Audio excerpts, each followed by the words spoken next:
Hey guys, it's Gita of Yoga with Gita, and these videos are all designed to bring you the best of the classical teachings of integral yoga and teach you how to bring it into your everyday life so you can feel more easeful, more peaceful, and more useful. So today I really wanted to share these two wonderful people, Zach and Lisa.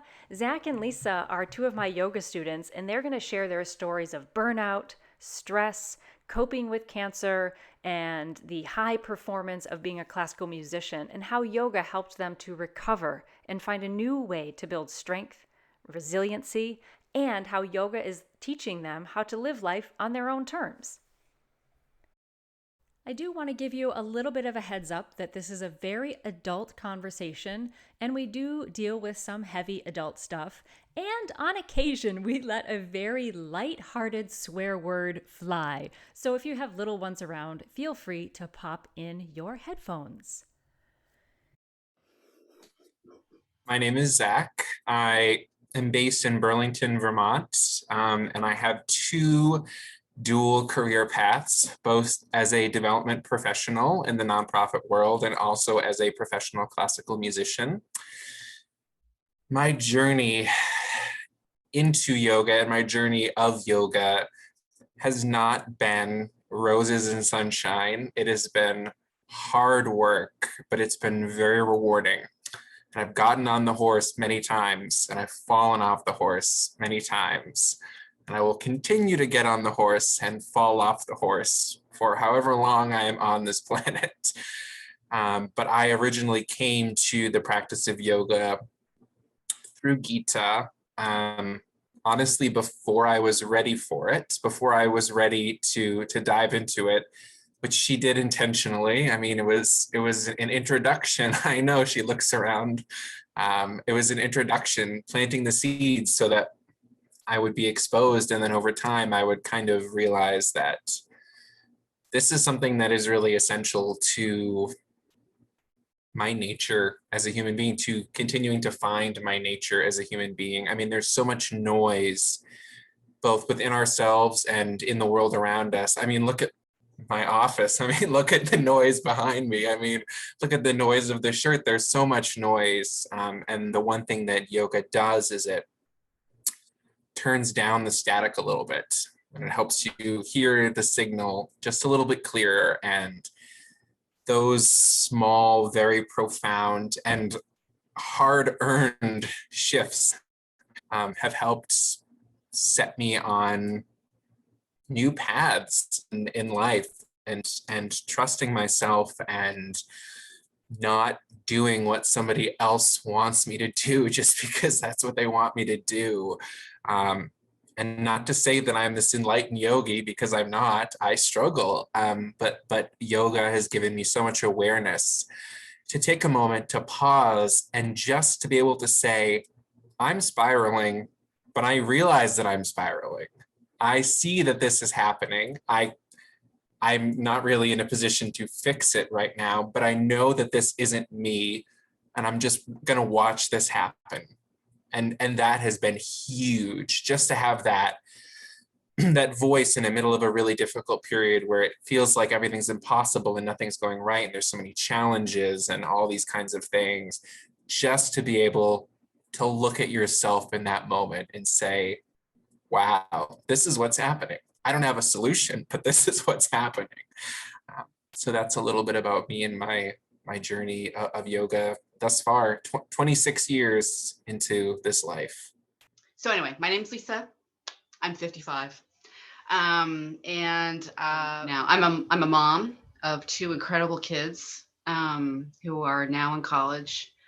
Each of them have been on their own respective journeys of self-discovery, and I think it's been great, and I feel like my world has opened up because of their experience. And I'm married to a pretty incredible guy, and we've created a pretty good life together, so I'm very grateful. That wasn't So here I asked Zach and Lisa, hey, has this culture of overdoing and over pushing and pushing yourself to burnout, has that ever happened in your life? And if so, what happened with that? So, has overdoing it ever led you to burnout? No, we've never done that. We're perfect. We've never done that. Um, no, I will say, as a performing musician, I mean, that has been that kind of overdoing, do 100%, stay up all night, kill yourself, win the job mentality is trained into you. It really, I mean, for years and years and years, you're taught to have no life outside of the practice room, to rack up massive amounts of debts, max out the credit cards to pay for your, audition trips, whatever. Don't do other things.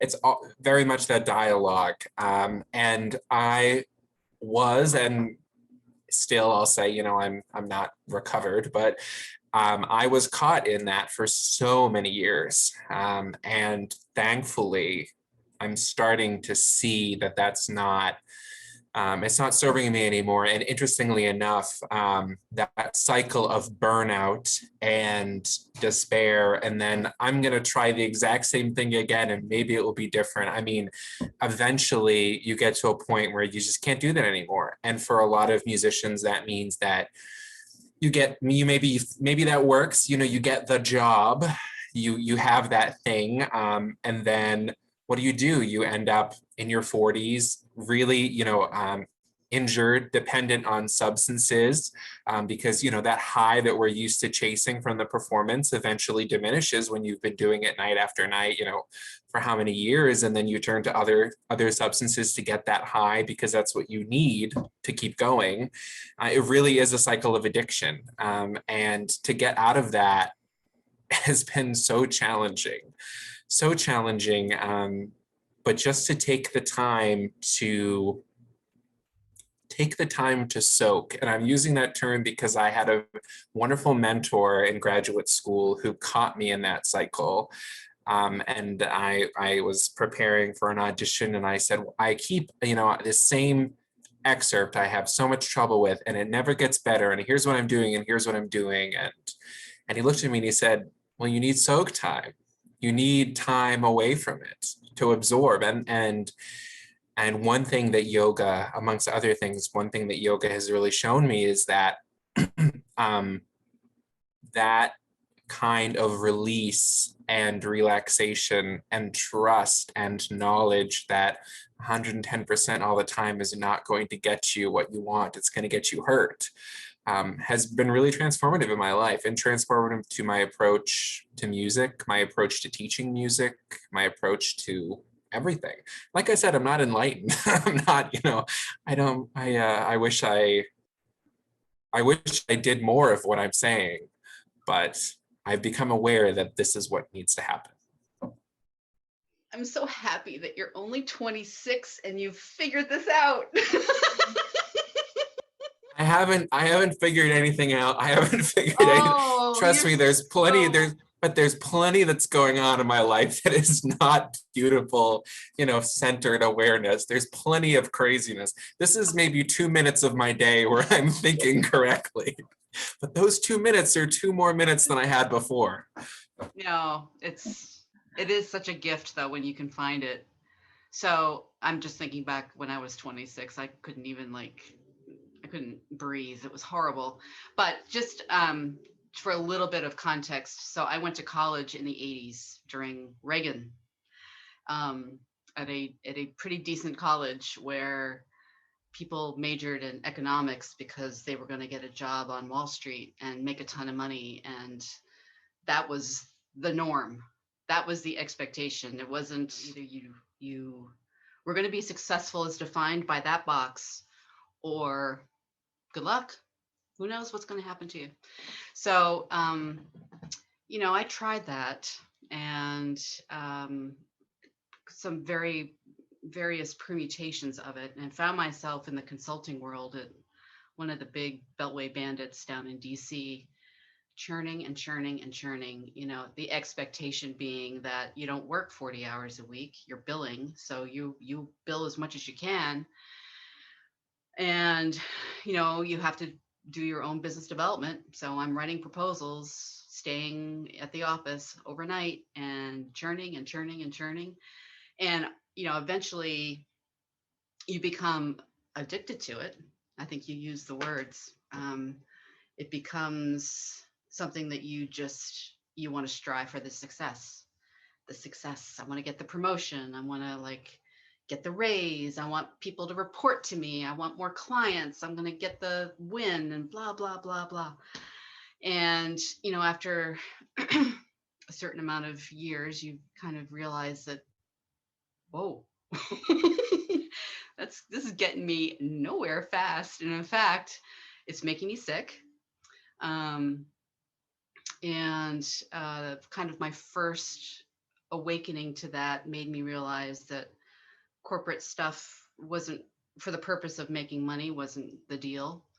And I was able to take a little bit of a step back when I realized that, the environment and environmental science, and that was kind of my spiel that I wanted to pursue. And so I started getting into the nonprofit world, and finally I felt like I had a mission.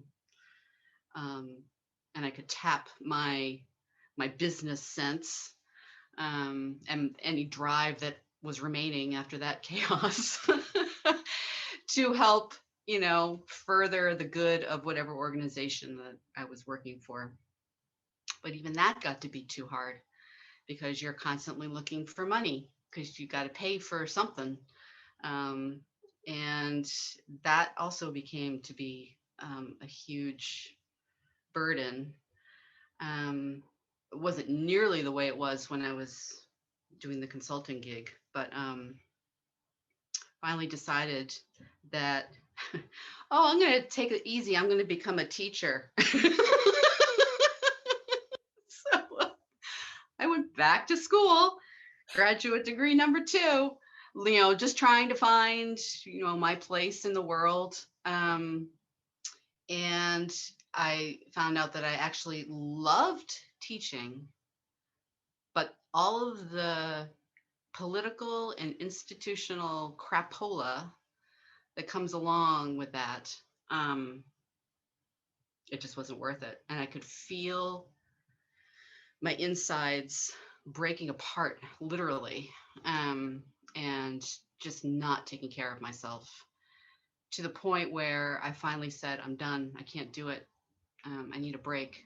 Fortunately, Victor, my partner, fully supported me, knowing that I needed this, and spent the next 2 years getting to know Gita and the wonders of yoga and learning some really crucial techniques.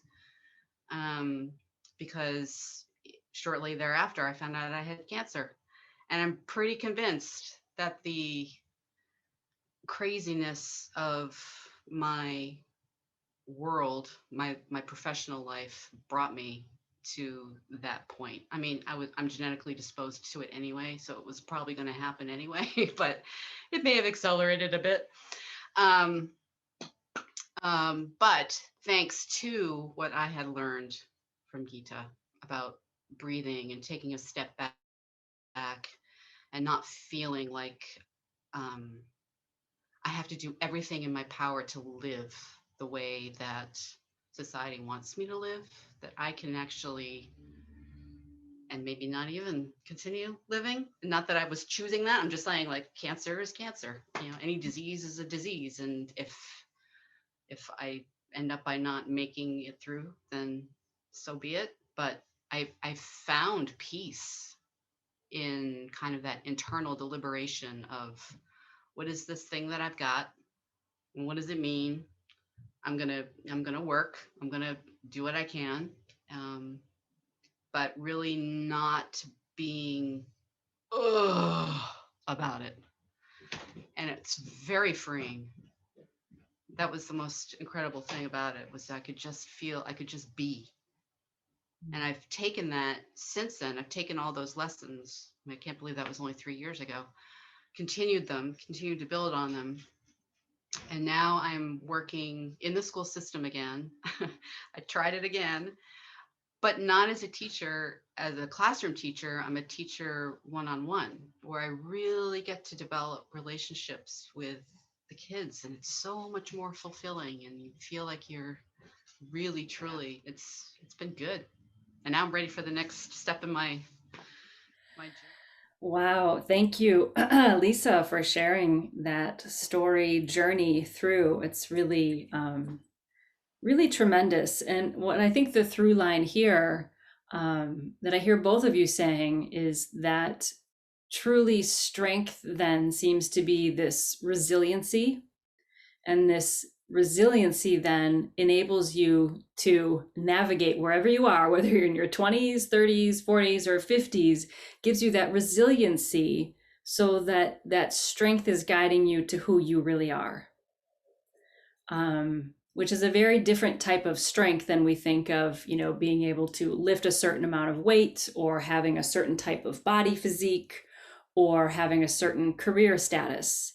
It's a different kind of strength. It's a strength that endures and a strength that is, again, resilient. We call it like bamboo, you know, it's very flexible, but yet very strong. And that always guides you to be more of who you are. And both of you are exemplifying that the more you find yourself, the more you can be of service to other people, which is then that beautiful feeling that you get of that resonance with yourself, but then resonance with more people who appreciate that self. And then it grows and it grows. And imagine if the whole world were like that. True. There is a big misconception that to be in the flow state and to be a yogi is to be like you said, I'm not a lotus, I'm not, we call it floating on the lotus flower, you know, that you're just in that beautiful, you walk in the room as Lisa does and everyone goes, oh, she's here, oh my God. But actually it's the most courageous because you're willing to look at your darkness. You're willing to look at the judgment, the anger, the fear, the resentments, the petty little thoughts that you have about yourself and other people, and just to look at them and go, wow, that is quite the shit show. Interesting. And then in that gap, you can choose what you do. You keep perpetuating that cycle, or do you notice it happening going, okay, that's happening. You can make different choices then from that place, or you can stay stuck in it too, but you have freedom because you're seeing things as they actually are, rather than spending all of your energy trying to be strong in your biceps or strong in your bank account or strong in your status as, you know, first chair clarinet of the Chicago Symphony Orchestra.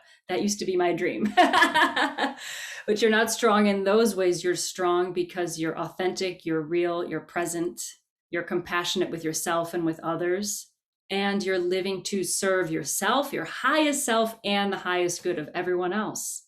And in doing so, you change the whole world, even if all you ever do is you stay at home and you just do your part in your life. It doesn't always have to be this big outward obvious change. That's the kind of strength I'm interested in.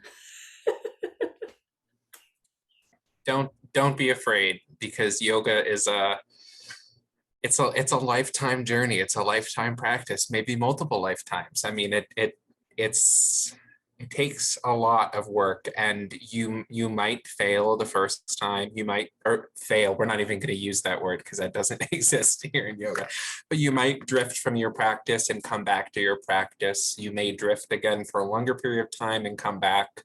That's completely natural, and it might not be the right time for you. It might be the right time, but I just encourage you to keep trying, and over time you will see these what seem like microscopic shifts in your life that actually end up yielding enormous results. It's like when you see, if you ever see I don't know if this is going to make any sense, like a graph or something where it has a very small, where it has a very small angle, right? But if you look at the angle over the period of time, it actually ends up being enormous. And so, so just over time, you will start to see the magnification of those benefits, and it will happen, but it's a journey, and it's hard for everybody. We're all in this together, just trying to be more in tune with ourselves. So. Beautiful. That's so, so true. And you guys hit the last point of what I think we all need for that resilient strength is we need each other. We need community. We need to find people, whatever style of yoga a person practices, find other people that practice that and be with them in whatever way you can, via Zoom, via hopefully in-person gatherings more and more. But in yoga, they call that Sangha, community, because it's hard enough to do it on your own. But when you have other people say, oh, no, I've been there. It's fine. It's fine. It's normal to cry during meditation. Don't worry. Have some chocolate. Let's go take a walk. Or not. Some people never cry during meditation. Results may vary. But the point is you find your community, you find your Sangha, because when all those people are pointed in that direction of their highest strength, their highest good, it makes it so much easier. Makes it easier. So wow, this has been amazing. Thank you guys so much for sharing generously of your time. I'm sure you'll be a light to many, many people as they watch this, wherever they are on their path, knowing that true strength is really about being resilient, knowing when to apply the effort, when to apply the ease, when to let go, when to fall off the path, when to get back on. And I think your points about addiction and how our society and culture is addicted to this relentless pushing and striving as an armoring against our fears is a really, really good point. So if you're someone out there who happened across this video, wherever it's being shown on whatever screen, look at yourself and think, maybe there's a grain of truth. I for sure was a workaholic, right? Of having that addictive personality, needing that fix of something, that maybe there's some stuff around that you're carrying around anymore, and maybe you don't have to carry it anymore. Maybe you could actually be free of that with a little community, a little strength, a little practice, and then you'll be free to be who you really are. And that's what I wish for anybody watching this, just for you to be you. Zach to be Zach, Lisa to be Lisa, Gita to be Gita, the bear to be the bear. So thank you guys so very much. Really appreciate your time today. Shanti. Thanks so much for checking out this conversation that we had. I hope you found it as useful and as enlightening as I did, and as encouraging as I did. And if you think this kind of thing will be useful, check out some yoga, check out some meditation. Tai Chi and Qigong are also wonderful traditions from the Taoist tradition in China. Any of the contemplative arts, of which there are many, please check that out. And if you happen to like this vibe or want to get the taste of integral yoga, you can simply go to integralyoga.org. Tons of resources there. And you can also check out my Morning Yoga with Gita series. I run series every season, and I would love to see you in a class or a workshop. So please do feel free to sign up for any of that. I'd love to see you there. And you can absolutely have access to these wonderful practices for yourself. Wherever you are, I wish you lots of peace and joy, love and light. Om Shanti. Peace.